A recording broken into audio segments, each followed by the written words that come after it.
Here we have a simple vapor compression distiller. It is similar to the Slingshot system, but it's just a little simpler.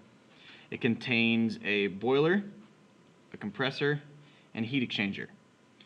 We are going to treat the compressor and the boiler as perfect, and the heat exchanger with effectiveness of 0.6.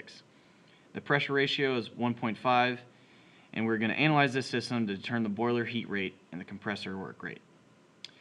State 1 is the water coming from the source before the heat exchanger.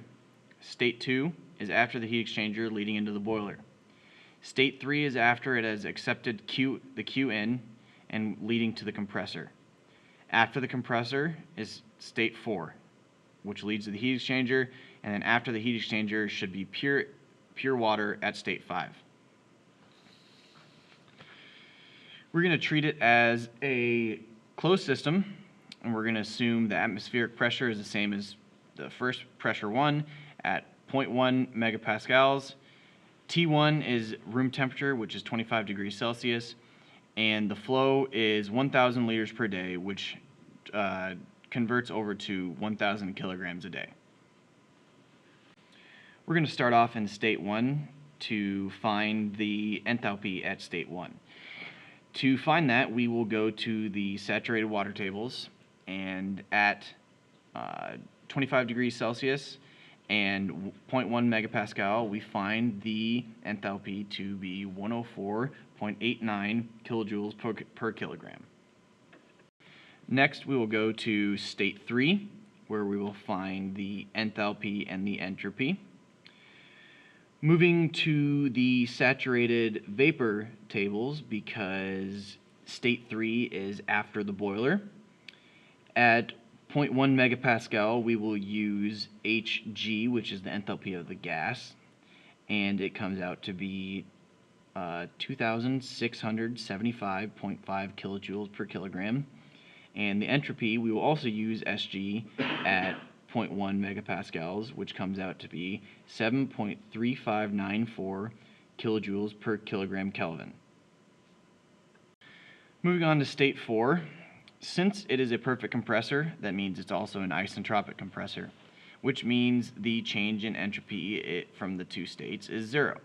So S3 will equal S4, which will be 7.3594 kilojoules per kilogram Kelvin. Since the pressure ratio is 1.5, this means that the pressure at State 4 is 1.5 the pressure at State 1, which comes out to be 0.15 megapascals. And moving on to table A4, at that pressure, we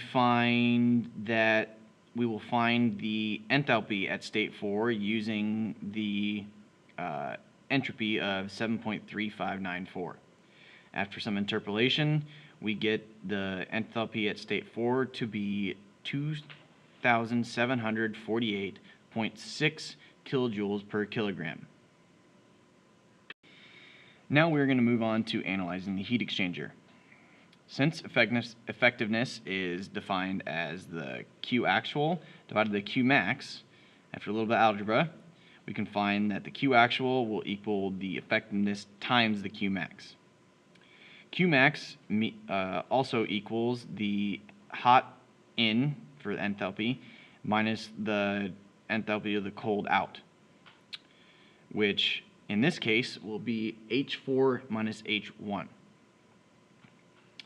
After plugging in our numbers with 0.6 as our effectiveness, 2,748.6 as H4, and 104.89 as H1, we find that the Q actual is 1,586.2 kilojoules per kilogram. Q actual equals Q hot. Now, Q hot is the energy transferred or heat transferred from one end of the heat exchanger to the other.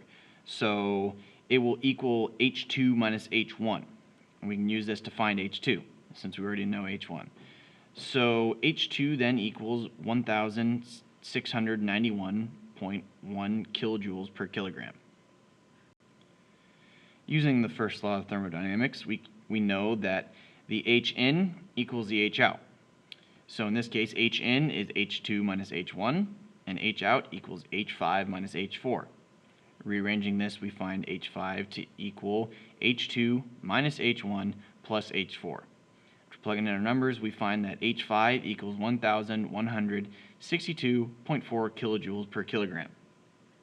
So, next we want to find the heat rate and the work rate of the compressor.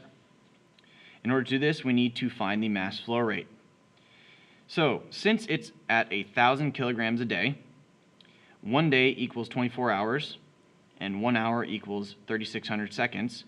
Using these conversions, we find that the mass flow rate is 0.01157 kilograms per second.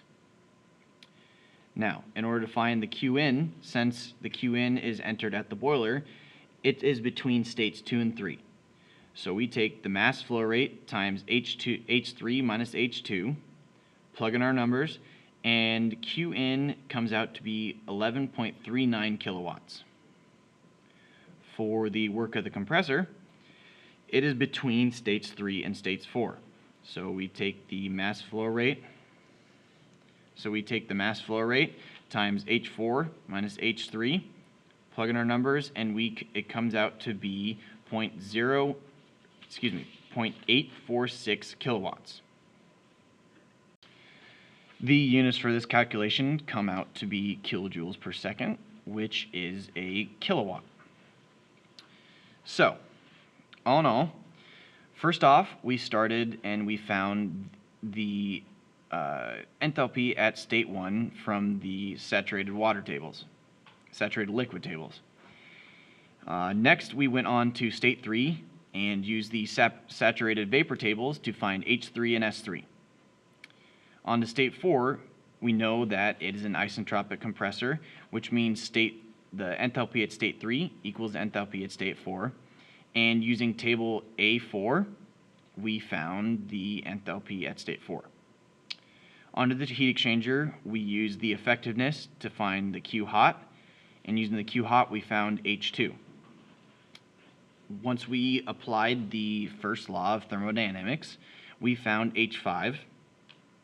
After that, we found the mass flow rate, which allowed us to find the Qin and the work of the compressor rate.